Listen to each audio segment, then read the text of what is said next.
What's going on? What's going on? God bless everybody. As always, I hope you guys are having a wonderful day. As always, I'm very blessed to be here. Very blessed to have you guys click this thumbnail and watch my content. So many other things you could be doing. So many other things. But you guys choose to hang out with me, and I appreciate that. Um, so this one's gonna be interesting. I'm gonna share my story. Um, I want to get into my life a little bit, let you guys kind of know where I'm at, where I've been, where I'm at, and where I'm headed. Um, and this is a good time. I've put out quite a few videos now. Um, and the devil's the author of confusion. You know what I mean? And my big thing is I don't want to give him any cracks to come in and sow any discord or anything like that. Um, there was a brother that commented and stated his concerns regarding me and worshiping Tom McDonald or idolizing him and stuff like that. And I could see how people could get that where people could get that from. And that's what I'm saying. I want to break all my story down, let you guys know where I'm at and where I'm going. So you guys can formulate yourself if I'm doing things right, if you guys want to continue with me or not. Disclaimer: I'm not perfect. You know what I'm saying? I'll say that from the jump. I'm not perfect. I'm not perfect. I could be wrong in the way I'm handling my approach to get the word out. I could be wrong. But the way I feel God gave it to me in my heart is like if America had a draft and we were really short-handed, but war was coming, and you just draft a bunch of people and you put M16s and you kind of give them a quick little crash course, and all right, let's go, it's game time. You know what I mean? They may not be the most accurate shooters in the world, but you know at least they going out there and they fighting. You know what I'm saying? So that's how I feel. Like I may not be doing this right, but I've been sitting down for far too long, and it's time for me to get on the battlefield. You know what I mean? I'm gonna make mistakes, and if I was always worried about my mistakes, or if I was doing, or if I was gonna do something right or wrong, I would never do this, and I would just literally die, never having got on the battlefield and used my gift that I know God has given me for anything. So, that being said, let me get into the comment. I screenshotted it and deleted it because I don't want any. I don't want any. I don't need to call anybody out. It's not necessary. I actually appreciate the brother that brought the concern because who else is having these concerns? You just never know. I was oblivious that this was even could even be portrayed this way. So it opened my eyes a little bit. You know what I mean? So I actually appreciate that. So brother, you know who you are. I actually appreciate it. So let's read the comment. So the brother starts off with, "You hail Tom McDonald as a saint. He is your idol, no?" And so I responded, "So that's a fair question. I can see how you may come to that conclusion. I understand Tom McDonald is no saint, but I admire his courage. I have always had a lot to say, but was timid to avoid conflict.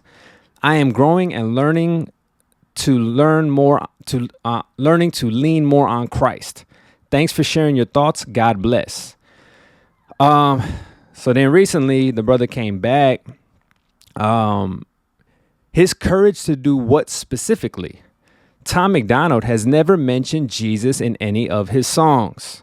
And he goes on to say, "And you are idolizing him and using his image to gain attention for yourself. How do you think I found you? You are not spreading a Christian message. You are spreading a message using Tom McDonald to help boost your channel." So I did not respond after that because I realized my story needs to be shared. I can't answer that in 2 seconds. You know what I mean? The only thing that I would suggest for the future, brother, whoever's watching, be careful not to attack somebody's character. You're making assumptions saying that I'm not spreading a Christian message, that I'm just trying to boost my channel.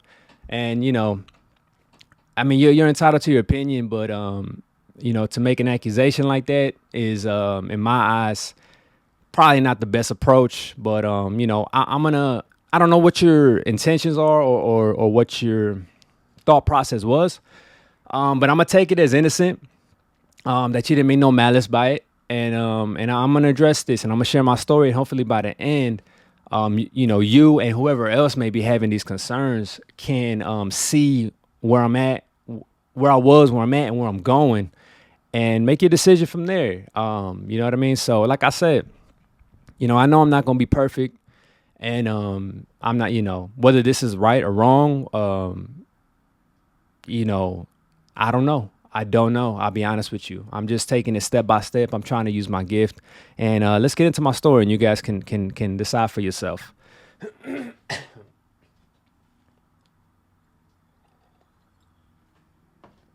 So I was born in California till about 11 years old, um, when my mom moved to New York.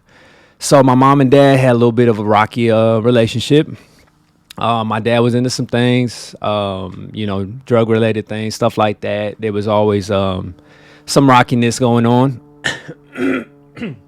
But I was always kind of a dad's my hero kind of guy.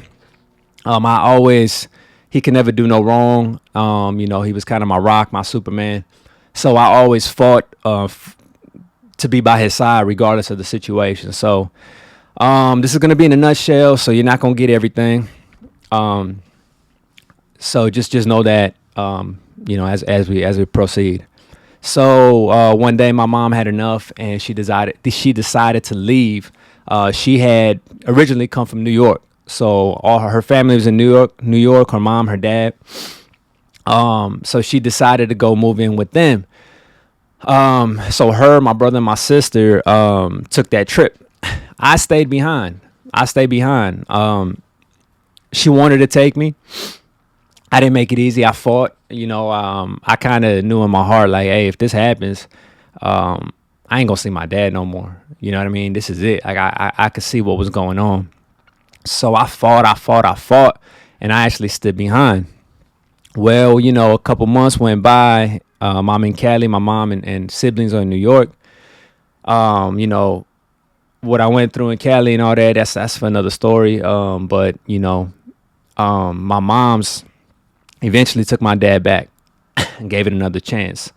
But the condition was we had to go to New York, so we did. My dad was excited to get back with my mom's. I was excited, and we did our thing. We sold whatever we had, and just we trucked it to New York.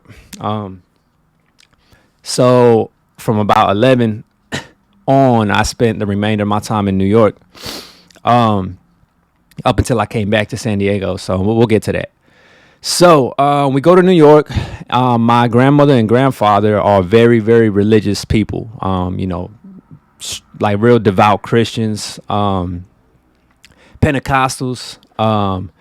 And so we began to attend my grandfather's church. He was the head pastor. So I remember that's how I started getting introduced to church, introduced to God. Now, the thing about the Pentecostal church is very, very, very militant. They're very, this is my personal experience. You can't do this, you can't do that. Everything, it seems to be very focused on works. You know what I mean? It's always, like I said, you can't do this, you can't do that. That's from the devil, da da da. Um, Forced into a lot of things. I was forced into like prayers and overnight at the church, and you had to pray. You're being forced to pray, and all these things. And another thing is that they would play all this music and get hype, and then they would just pull you up out of your pew. They would pray for you, and it was almost like they wouldn't stop unless you started jumping or dancing in the spirit. So they would, put pressure on you, and be jumping with you and be grabbing you and stuff like that, until you caught something. So they weren't satisfied unless you caught something.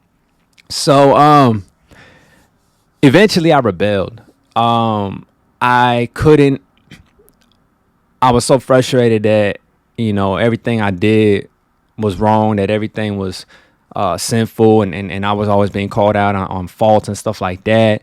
And then even catching the Holy Spirit and stuff like that, I began to doubt the experiences because I began to feel like, man, I'm they do an awful lot of forcing when they praying, an awful lot of shaking, an awful lot of you get the music in you and all that stuff. And I began to question a lot of this stuff. So I rebelled. So as soon as I turned 18, I actually flew out to Arizona, and I started to live with my cousin.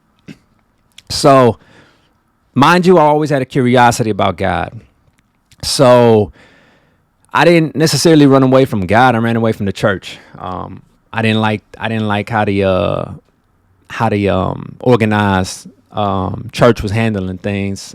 So I ran away, but I always had a some type of desire for God. So I go to Arizona. I live with my cousin, and I'm thinking she a little younger, so I'm gonna be able to kind of just do my thing, and I don't gotta worry about the militant rules and all that stuff.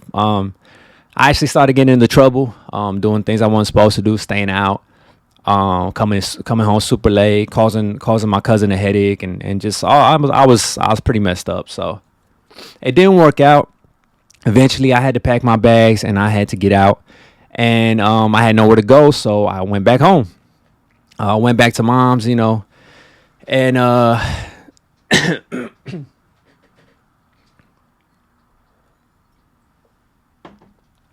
right, so went back to mom's. Of course, they took me back in and stuff like that. Um, but then I started getting in trouble over there too, and things just weren't going good. I was constantly, getting into trouble. At this point, I skipped over some. We had moved from New York City, which is where my grandfather's church was, to upstate New York, a place called Amsterdam, which is kind of near Albany, New York. So we weren't going to church as much, just here and there. So when I went back home, the church thing wasn't, like a big thing at that time. Um, but we would still go here and there. We found a little community church or whatever, and then we would also go visit my grandfather here and there. But I still started getting in trouble and all that stuff. So eventually, I talked to a buddy of mine. And here's what scared me actually. I seen a buddy of mine that overnight just looked like he was making some serious money. You know what I mean? He had the earrings on and the watch and all that stuff.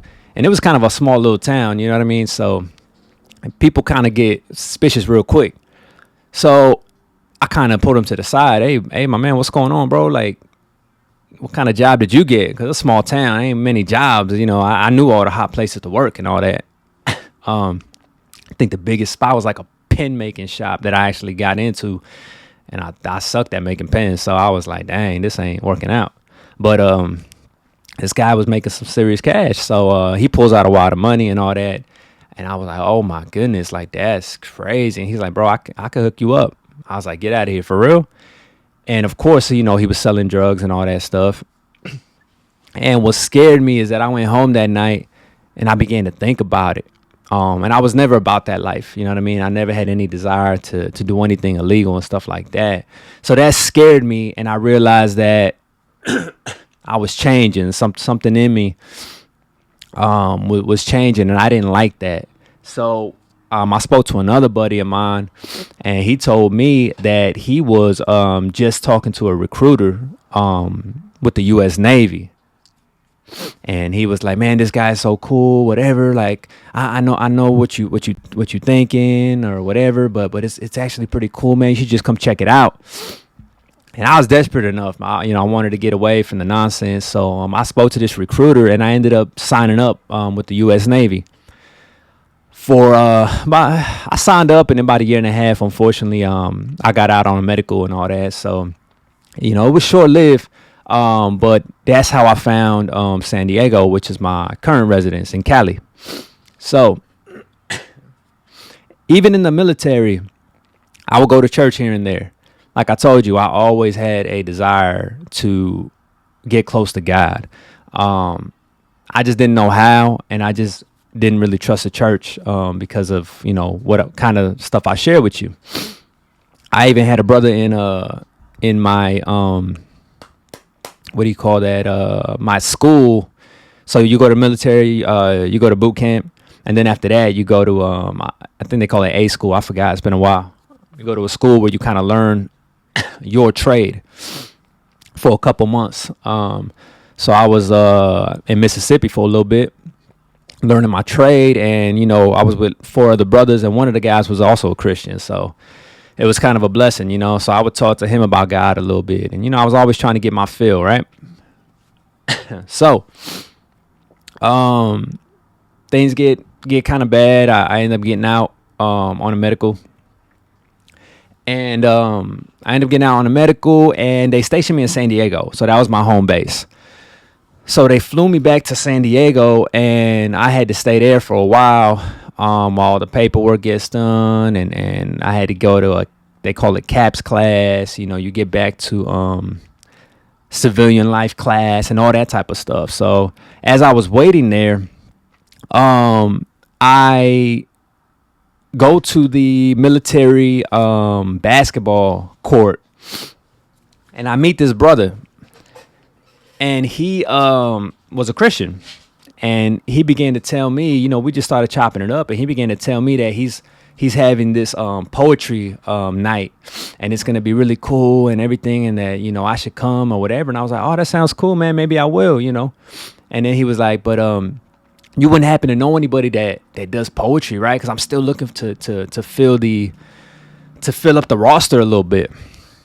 And you know what? I was like, you know what? I actually write. So one thing I didn't tell you guys, I've always been some sort of creative writer. I would take creative writing in school. I actually wanted to pursue it for a long time, but I was told basically it was too much of a too much of what is that word? Competitive. Yeah, so I was actually told that it was too competitive and kind of deterred from it to the point where I kind of let it go because I didn't want to be, one of them struggling riders that just clawing to get through the door and try to do something. And meanwhile, if it don't work out, I'm basically out of luck. And, who knows where my life's going to go. So I kind of gave up on that. But I've always wrote for fun. I always enjoyed writing. So when he told me that, I'm like, you know what? I know a little bit about God. I've been to church. I've always been searching, reading the Bible here and there, so I knew enough where I'm like, I can write about God. You know what I mean? I said, hey man, I write, and so he put me on the roster. So I was like, cool. So, I do my little poem or whatever, and I attend the event and I present it. Well, at this event, there were some other brothers that he had invited from some other churches. So I meet some of these guys, we start talking, and one brother in particular, we kind of hit it off, and I get his number and we start chopping it up, and it was he became a friend. So after the event, I started going to the guy who hosted the event's church. I kind of felt obligated and stuff like that, so I gave it a shot. It was a lot of older people. I didn't feel quite comfortable. I was used to kind of the Pentecostal vibe, the hypeness. Even though it's kind of what I ran away from, I was still accustomed to it. So I guess, a little bit of me was still kind of looking for that. So I remember I called up the dude from the that I met at the poetry thing, and we chop it up, and he was telling me about his church, and he was telling me how how much youth they got, and how they get crazy and they have a good time and everything like that. And I was like, wow, that's my style right there. I like that. And then this brother, actually, there was like, I want to say at least 2, maybe 3 others that were with him that came and performed poetry that night. So I knew there was some poets up in there too.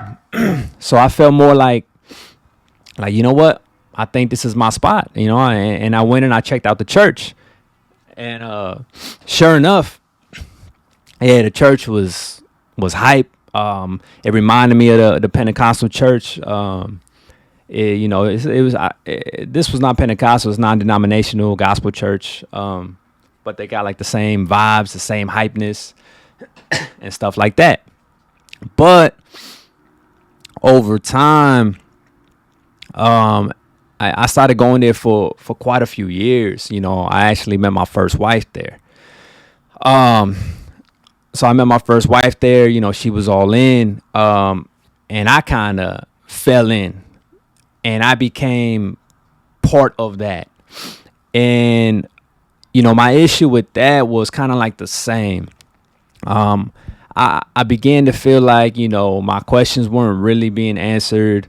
Like I was just supposed to get information and follow. Don't question things. Just do what we tell you. Stuff like that. But because my wife was from that church. I mean, she grew up in that church. I ignored those signs that I had originally felt in the first church, my grandfather's church. So it was kind of like similar signs. you know so and I even felt the same thing. They had me speak in tongues, but it was like you would pray, and they would just tell you speak, and all these things that just it didn't feel natural. And then I was always passionate when I spoke, you know what I mean? And I was really trying to grow. I was excited. I had found like a church again that I felt good at. And I fell in deep, because my wife was there, so I ignored a lot of the signs and actually fell in deep. And I would just, work, and I would do all types of extra work, and I would be there, late sometimes, helping out, doing this, drama productions, doing that, So I was all in.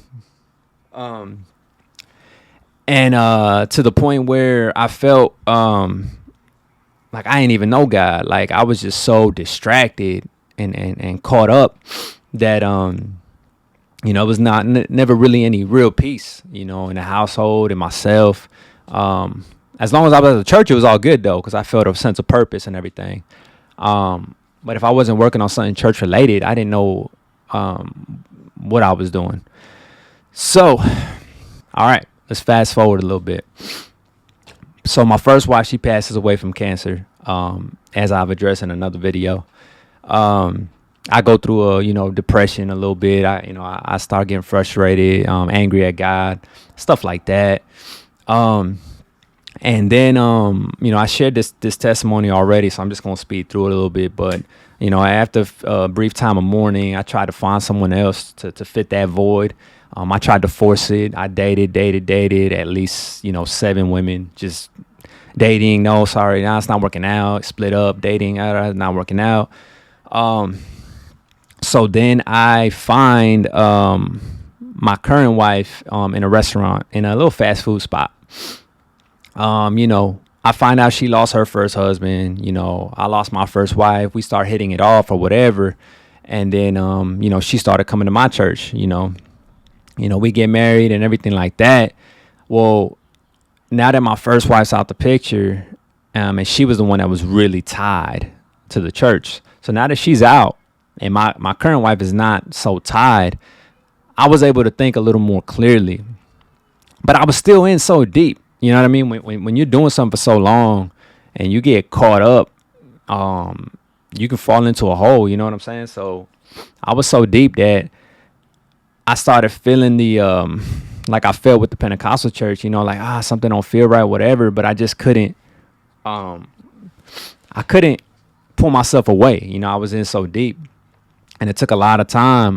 But eventually I was able to kind of step back, remove myself, and I'm blowing over a lot of this, because it's not really relevant to what I'm trying to get to you guys.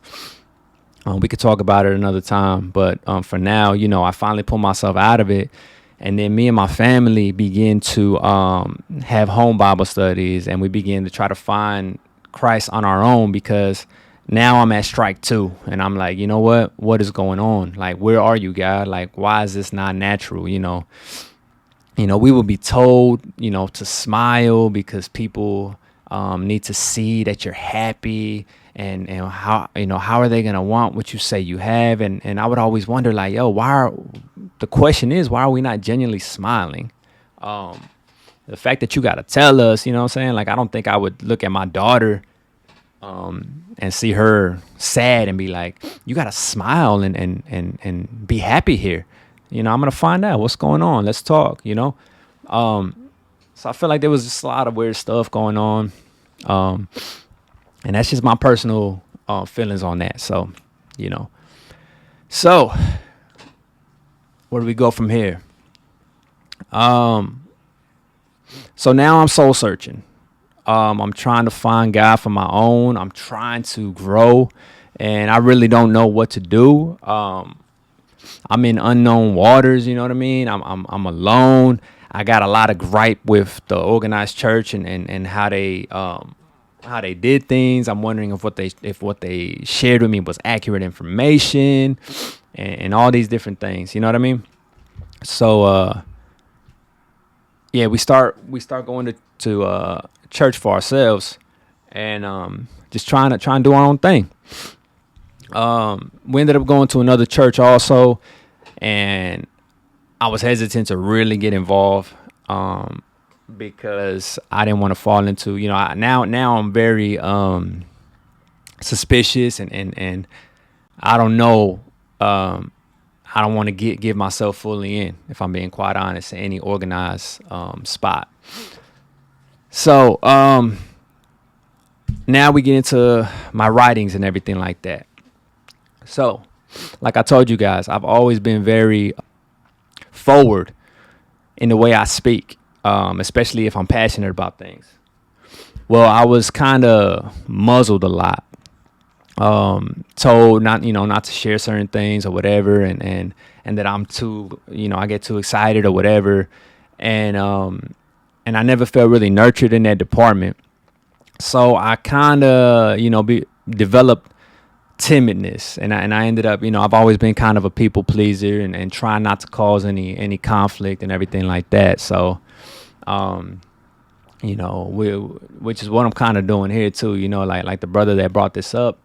I'm trying to look at it positive. It seemed a little aggressive in the second part, but I'm choosing to not see it like that, or I'm trying to convince myself that it wasn't like that. And that it's, like Jesus said on the cross, forgive them, they don't know, like maybe he just don't know, you know what I mean? So this is my attempt to help you guys know, whoever's feeling that way. So when I started, what I would do, I'm soul searching and all that stuff. I would listen to a lot of stuff online. I would have my Bluetooth earbud, and I would be listening to, Christian stuff. And then I started getting into like political stuff and all these different things. And I'm nowhere near an expert in any of this stuff. So, but I'm trying, I'm saying, I'm focused. I'm trying to go forward. So, as coronavirus kicked in and stuff like that, as the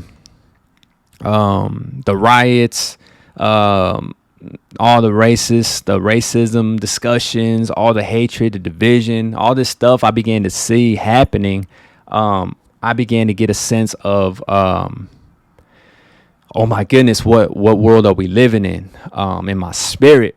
And I've always known that I had the ability to write, and that I was always supposed to do poetry, music, something using that gift. And now I feel a sense of urgency. So I started the YouTube thing about 10 months ago, when things were ramping up and all that stuff. So I felt a sense of urgency, and I'm like, I got to do this. I got to do this. And so I put out my first video. It wasn't easy. You know what I mean? It wasn't easy. I stepped out in faith. I just knowing that, anything could happen in this. You know what I mean? You're putting yourself out there to the world. You don't know what's going to come your way. So it definitely wasn't easy. And every video that I've done, not one of them has been easy. I've always had concerns and a little bit of nerves, and, oh man, am I doing this? Oh man, is this going to be controversial? Oh man, like I told you, I try to I like still waters, you know what I'm saying? I don't like craziness and everything like that. So that's what I like about, YouTube. It's like, you in my house. If you want to come talk to me, and you don't like what I'm talking about, you can just leave and unsubscribe or whatever. But if you're coming here, um, and you're in my house, you know what I'm saying? It's like I come to your house. I'm kind of got to accept how you do things. You know what I mean? So, um, that's what I like about it. You know what I mean? You guys are welcome in my house, definitely. Um, but if you don't like it, try not to change the course of what I got in my heart and where I'm going. You know what I mean? Because this is my spot. You know what I mean? So, that's my recommendation to anyone that, it's cool to ask questions and all that stuff, but try not to form accusations and push that on somebody, and tell them what they about. And, if you really don't know. So, all right, so let's keep talking about this. So I know I'm supposed to be writing. I do videos. They're not easy, but I just keep pushing, pushing, pushing. Right. Well, a buddy of mine puts me on to Mr. Tom McDonald, and I'm like, who is this dude? I'll hear him out, and he introduced me to Fake Woke, which was one of the songs that really kind of catapulted the brother. And when I heard this, I was blown away because I'm like, wow, this dude is like, every single bar is aggressive. Every single bar is controversial. Every single bar has an I don't care attitude behind it. And I was like, wow, I wish I could be like that, because I know that God has given me so much to speak about. You know what I mean? God always works with me. I always get these little analogies and stuff like that. But to put myself out there has always been terrifying to me, because I've dealt with a lot of pushback when I've tried and stuff like that. And I just felt like, I don't want to deal with that. I really don't. The only reason I'm doing it now is because of the way the world is turning these days, that I feel like, man, somebody done pulled all the fire alarms in the world, and it is not a game anymore. It's not a drill. Things are happening, it's a draft. Any Christian that's not doing something, we need to do something. You're never going to be fully ready. You know what I mean? And that's how I felt in my heart. I'm never going to be fully ready. I got to do this. So when I heard Tom McDonald, I was like, man, this brother it's just, he don't care. And I was like, that's so amazing. That's so cool. And he was talking about truth, real stuff that's going on, issues and everything like that. So that's when I began to really be into this guy. And it wasn't so much the man. It was more so what he had in him, that he didn't care, that he was going to go forward. And, so I started listening to some other stuff because I liked his approach, his aggression, that he was speaking truth. So I came across the I Wish song, and I realized, like, man, this guy is very relatable, because he's going through stuff too, and he's not afraid to share that either. His alcoholism, whatever, his messing with drugs, or all these things that he's been through, his depression and suicidal thoughts and all that stuff. There's a lot of stuff that I felt, depression and all these things, and not wanting to be here sometimes, and just like, whatever happens, it's all good. But I didn't share with nobody. I didn't have that I don't care attitude. I just like, let me get through with this. Let me deal with this. This is on me. No one's gonna care anyway. Like, why you gonna waste your time? It's calmer waters when you just shut up. Why you think Jesus went up to the mountaintop after he got baptized and fasted? He was trying to get away from people, because people just, they know how to push buttons. They know how to get you going. You know what I mean? So I really believe that he needed to be alone, without any of this, any of these people giving him nonsense. You know what I mean? And that's just my personal thought on that. So, so I like to lay low, and just kind of stay away and stuff like that. But I ran into the I Wish track, and it inspired me, and I was like, man, this guy's very relatable. And so I wrote a track to his I Wish track, but I'm creative in the sense where I flip stuff and I incorporated Jesus Christ into it, and that was my style for a little bit. Like, let me take something that people already like, which is Tom MacDonald and his music. Let me take something that people already like and let me incorporate Christ into it. You know what I mean? People already like this. You know what I mean? Like, it's like a bakery or something like that, you know. People already like cakes, but let me try this flavor. Maybe they'll like it. And let me infuse it with this. You know what I mean? You take a concept that's already working and you twist it a little bit and you tweak it a little bit. That was my thought process. So Tom MacDonald became one of my ingredients, one of my tools to get Christ out there. You know what I'm saying? So, and I don't know if it was the letter that caused the issue of, oh, you're worshiping him or idolizing or whatever. But that wasn't the case. So the first letter that I wrote was really just giving thanks to the guy, because I had done a couple. I think I did I Wish, I did Church. And by that time the guy had kind of grown on me a little bit, and I was appreciative, and I felt like I really wanted to reach out to him. And I actually addressed that. I really wanted him to see the letter, because I wanted him to see that he's got a Christian brother that's praying for him. He kind of grew on me a little bit, and I kind of felt for him with everything that he's been going through. And so the letter was a genuine reach out. Like, yo, bro, Tom, you got somebody here. I'm praying for you. I know you're not the most religious, but I got you. I'm praying for you. And just consider Christ, right? Right at the end, my last line, consider trying Jesus Christ again. Because he said that he did at a point. You know what I mean? So, yeah, that's how that came into place. Now, you fast forward a little bit, and then I do Letter to Eminem, kind of. And that's also a part 2 to Tom MacDonald.